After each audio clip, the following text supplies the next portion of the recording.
इस मूवी की स्टार्ट में हम एक कंपनी को देखते हैं जिसका नाम मिरिंडा कॉरपोरेशन होता है।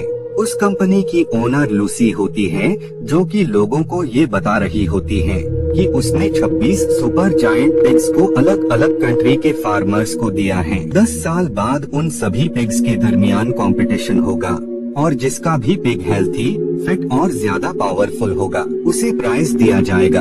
वक्त गुजरता जाता है और अब हमें 10 साल बाद का सीन दिखाया जाता है।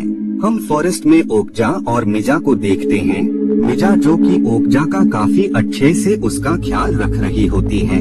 वो दोनों साथ में काफी ज्यादा एंजॉय किया करते थे। मिजा साउथ कोरिया के एक छोटे से गांव में अपने ग्रैंडफादर और ओकजा के साथ रहा करती थी।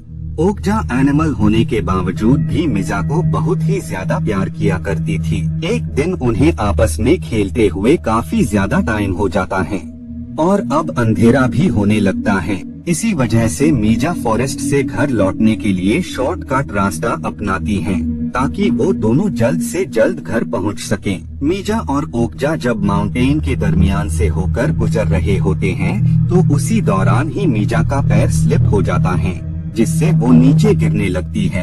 इससे पहले ही ओकजा रोप को पकड़कर उसे नीचे गिरने से रोक लेता है, लेकिन इन सब में ओकजा खुद माउंटेन से नीचे गिर जाती है। ये देखकर मिजा काफी ज्यादा घबरा जाती है कि कहीं ओकजा को कुछ हो न गया हो, लेकिन ओकजा बिल्कुल ठीक होती है और उसकी बॉडी पर कहीं भी चोट या दर्द के निशान नहीं होते हैं। इस बात से हमें अंदाजा हो जाता है कि ओकजा कितनी ज्यादा स्ट्रॉन्ग है। बाद में मिजा ओकजा के घर पर आ जाती है। नाइट में मिजा अपने ग्रैंडफादर के साथ खाना खाती है, जिसके बाद वो सोने के लिए हमेशा की तरह ओकजा के पास ही जाती है। नेक्स्ट डे उन लोगों के पास उनके अंकल आ जाते हैं। दरअसल इनके अंकल उसी मिरिंडा कॉरपोरेशन के अंडर में ही काम करते थे और उन्होंने में ही 10 सालों के लिए पिग का ख्याल रखने की रिस्पॉन्सिबिलिटी इन्हें दी होती है।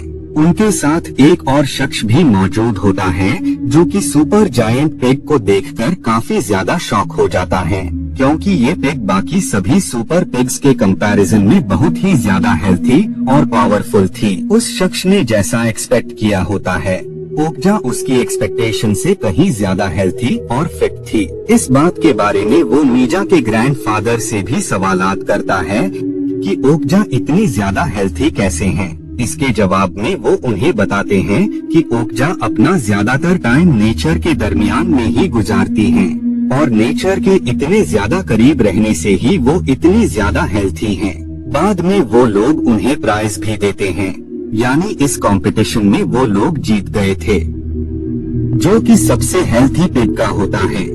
बाद में मिजा के ग्रैंडफादर उसे लेकर फॉरेस्ट में चले जाते हैं और वो उसे पूरी रियलिटी बता देते हैं कि ओकजा कभी हमारी थी ही नहीं, बल्कि कंपनी वालों ने उसकी परवरिश करने के लिए ही उसे फार्मर्स को दिया था और अब वो वक्त आ गया है जब वो लोग ओकजा को अपने साथ ले जाने वाले हैं। सारी रियलिटी जानकर मिजा काफी ज्यादा शॉक हो जाती है और वो भागकर घर की तरफ जाने लगती है ताकि वो कंपनी वालों को ओकजा को ले जाने से रोक सके। लेकिन तब तक काफी ज्यादा देर हो गई होती है, क्योंकि कंपनी वाले ओकजा को लेकर वहां से निकल गए होते हैं। इन सब के बावजूद भी मिजा उन कंपनी वालों को फॉलो करने के लिए वे में दौड़ने लगती है, लेकिन कंपनी वाले काफी दूर निकल गए होते हैं, जिस वजह से थक हार कर मिजा वापस घर में आ जाती है। मिजा अपने ग्रैंडफादर से काफी ज्यादा खफा होती है, जिस वजह से वो ओकजा को अकेले ही बचाने का डिसाइड करती है। बाद में वो अपने कुछ सेव किए हुए पैसे और उसे प्राइज में मिले हुए गोल्डन पिग की ट्रॉफी को लेकर वहां से निकल जाती हैं। बाद में वो ट्रेन की हेल्प से उस प्लेस पर आ जाती हैं जहां पर वो कंपनी सिचुएटेड थी। मिजा रिसेप्शन पर मौजूद शख्स से उसे अंदर लेने का कहती हैं, लेकिन वो लेडी मिजा की किसी भी बात पर कोई भी ध्यान नहीं देती है, जिस वजह से वो डोर को ब्रेक करके ऑफिस के अंदर आ जाती हैं। वहाँ पर वो हर तरफ अपने अंकल की सर्च कर रही होती हैं ताकि उनकी हेल्प से वो ओकजा को फाइंड कर सकें। बाद में वो अपने अंकल को नोटिस कर लेती है और वहीं पर ही हम ओकजा को भी देखते हैं। जिसे वो लोग उस ट्रक के अंदर करने की काफी ज्यादा कोशिश कर रहे होते हैं। ओकजा को अंदर करने के बाद वो ट्रक वहाँ से निकल जाता है। इस वजह से मीजा उस ट्रक का पीछा करने लगती हैं। काफी सारी प्रॉब्लम को फेस करने के बाद वो फाइनली ट्रक तक पहुँच जाती हैं और वो ओकजा को काफी आवाजें लगाने लगती हैं ताकि उसकी आवाज सुनकर ओकजा ट्रक को ब्रेक करके उससे बाहर आ जाए। इन सब के दरमियान ही एक और ट्रक भी आ जाता है जिसमें कुछ और लोग मौजूद होते हैं। दरअसल ये लोग एनिमल्स पर होने वाले इलीगल एक्सपेरिमेंट और उन पर होने वाले जुल्म के अगेंस्ट आवाज उठाते थे। बाद में वो उस ट्रक को रोककर ओकजा को उससे बाहर निकालने लगते हैं। उन सब के दौरान ही ओकजा भी मीजा को नोटिस कर लेती हैं, जिस वजह से वो उन लोगों से खुद को आजाद करवाकर मीजा के पास आ जाती हैं और बाद में ओकजा मीजा को लेकर अंडरग्राउंड मार्केट में आ जाती हैं, जहां पर इन लोगों को एनिमल को प्रोटेक्ट करने वाली कंपनी के लोग भी फॉलो कर रहे होते हैं। वो दोनों वहां पर काफी सारी चीजें बर्बाद करने लगते हैं और लोग भी उस जायंट पिग को देखकर काफी ज्यादा पैनिक हो रहे थे। खैर बाद में वो लोग किसी तरह उन्हें पकड़ लेते हैं और वो उन्हें ट्रक में ले आते हैं। बाद में उस कंपनी का लीडर मीजा को अपने और अपने लोगों के बारे में सब कुछ रिवील कर देता है कि कैसे सालों से वो और उसके लोग एनिमल्स की प्रोटेक्शन करते चले आ रहे हैं। बाद में वो मीजा को उस कंपनी की रियलिटी के बारे में रिवील कर देते हैं कि कैसे वो कंपनी इलीगल तरह से उन पिग पर एक्सपेरिमेंट करती जा रही है।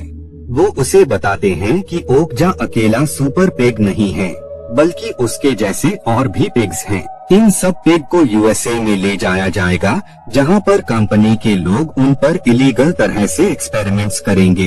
ओकजा और बाकी पिग्स को हमें उस कंपनी के लोगों से बचाना होगा, लेकिन अब क्योंकि इन्हें उस प्लेस के बारे में कुछ भी पता नहीं होता है कि कंपनी वालों ने बाकी पिग्स को कहां पर रखा है, जिस वजह से वो ओकजा के ईयर में डिवाइस लगाने का डिसाइड करते हैं ताकि जब वो ओकजा को उस प्लेस पर ले जाएंगे तो उन्हें डिवाइस की हेल्प से उस प्लेस की लोकेशन के बारे में पता लग जाएगा, जिससे वो उस कंपनी के इलीगल एक्सपेरिमेंट को एक्सपोज करके ओकजा और उसके जैसे बाकी पिग्स को बचा सकते हैं। उनकी इस बात से मीजा भी अग्री करती है। बाद में वो ओकजा के ईयर्स में डिवाइस लगाकर खुद पानी में कूद जाते हैं, जबकि मीजा और ओकजा उसी ट्रक में ही रह गए होते हैं। बाद में वहाँ पर पुलिस भी आ जाती है और वो ओकजा को उस बच्ची के साथ देख लेते हैं। मॉर्निंग में ये बात हर तरफ फैल जाती है कि कंपनी वाले ओकजा को उसकी दोस्त से जुदा कर रहे हैं। इस न्यूज से कंपनी की बहुत ही ज्यादा इंसल्ट होती है, जिस वजह से वो ओकजा और मीजा को उस कंपटीशन में एक साथ मिलाने का डिसाइड करते हैं ताकि इससे उनकी कंपनी की खोई हुई इज्जत वापस मिल सके। बाद में मीजा के अंकल ओकजा को कंपनी वालों को एक्सपेरिमेंट करने के लिए सौंप देते हैं, क्योंकि वो उसी कंपनी के लिए काम किया करते थे। वो शख्स ओकजा पर काफी सारे एक्सपेरिमेंट करता है और वो उसका कुछ मीट लोगों को टेस्ट करने को देता है। उस पिग का मीट सबसे ज्यादा टेस्टी था। इधर एनिमल को सेव करने वाली कंपनी के लोग उस डिवाइस की हेल्प से ये सब कुछ रिकॉर्ड कर रहे थे। नेक्स्ट डे वो शख्स उस इवेंट को स्टार्ट कर देता है, जिसमें मीजा और ओकजा को लाया जाता है, लेकिन इस बार ओकजा उस पर भड़क जाता है और वो उन लोगों पर हमला करने लगता है। उसी दौरान ही उस कंपनी के लोग उस रिकॉर्डिंग को ऑन कर देते हैं, जिससे जितने भी लोग होते हैं वो उस कंपनी की रियलिटी जान जाते हैं, इसीलिए वो उन पर अटैक कर देते हैं। बाद में वहाँ पर लॉरा की सिस्टर आ जाती है, जो कि उन सब कंपनी वालों को पकड़ने लगती है, लेकिन उस कंपनी के कुछ लोग ओकजा और मीजा को लेकर वहाँ से निकल जाते हैं। इधर पब्लिक के ऐसे रिस्पांस को देखते हुए वो सारे सुपर पिग्स को काट करके उनके मीट को सेल करने का डिसाइड करती है। इधर बाकी पिग्स में मीजा ओकजा की सर्च कर लेती है और वो लॉरा की सिस्टर से ओकजा को न मारने की रिक्वेस्ट करने लगती है, लेकिन लॉरा की सिस्टर इसके लिए रेडी नहीं होती है। तब मीजा गोल्डन पिग देकर उसके साथ डील कर लेती है। उस गोल्डन पिग की वजह से लॉरा की सिस्टर डील को डन करके उन सबको आजाद कर देती है। बाद में जब वो दोनों वहाँ से जा रहे होते हैं तो उन सुपर पिग्स में से फीमेल पिग अपने बच्चे को उन्हें दे देती है, क्योंकि लॉरा की बहन उन सबको मार करके उनका मीट सेल करने वाली होती है। और इसी के साथ ये मूवी यहीं पर एंड हो जाती है।